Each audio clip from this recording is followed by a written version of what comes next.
حج کے 3 فرائض ہیں، 6 واجبات ہیں، بہت سی سنتیں ہیں۔ حج کی سنتوں میں سے سب سے اہم سنت، سب سے بڑی سنت اور مؤکدہ ترین سنت وہ منا کا قیام ہے۔ امام شافعی اور امام احمد رحمہ اللہ کے ہاں تو یہ وہاں ٹھہرنا واجب ہے۔ امام ابو حنیفہ کے ہاں واجب تو نہیں، سنت مؤکدہ ہے جو کہ واجب کے قریب ترین۔ الحمدللہ سعودیہ حکومت نے بہت اچھا انتظام کیا ہوا ہے منا کے ٹینٹس میں، خیموں میں، رہائش کا، واش روم کا، ٹینٹس کا۔ تو وہ حجاج کرام جو صحت مند ہیں، جوان ہیں، جنہیں کوئی عارضہ لاحق نہیں، انہیں چاہیے یہ حج کی بہت اہم سنت ہے، اس کو پورا کریں۔ کچھ لوگ پوچھتے ہیں جی دم تو واجب نہیں ہوگا، دم تو واجب نہیں ہوگا، مطلب یہ کہ دم واجب ہوگا تو پھر ہم کام، دم واجب نہیں ہوتا پھر ہم کام نہیں کرتے، دم واجب ہوتا ہے پھر کام کرتے ہیں۔ میرے بھائی دم کی بات الگ ہے، کچھ چیزیں، کچھ تقاضے محبت کے بھی ہوتے ہیں، اور سنت جو ہے وہ نبی کریم علیہ السلام کی محبت کا تقاضا ہے۔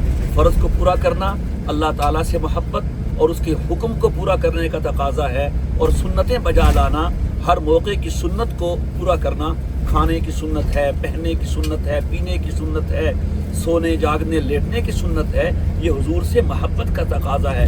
تو حج پہ آئے ہیں تو اتنا خرچہ بھی کیا ہے، منا میں آپ کے ٹینٹس خالی رہیں گے، تو اس لیے جو ہمارے بہن بھائی وہ ماشاءاللہ سے صحت مند ہیں اور منا کی راتوں کو وہ اچھی طرح سے برداشت کر سکتے ہیں تو وہاں رہیں۔ یہ حقیقت ہے، ان دنوں میں جو رحمتیں منا میں برستی ہیں وہ عزیزیہ، مکہ اور کہیں اور نہیں برستی۔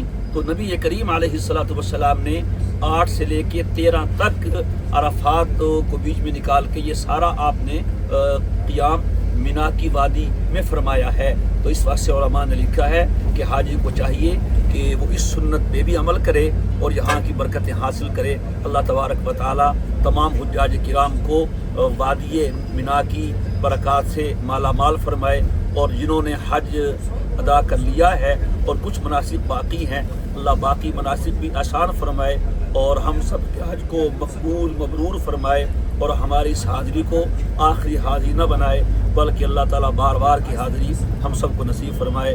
بہت شکریہ جی، السلام علیکم ورحمۃ اللہ وبرکاتہ۔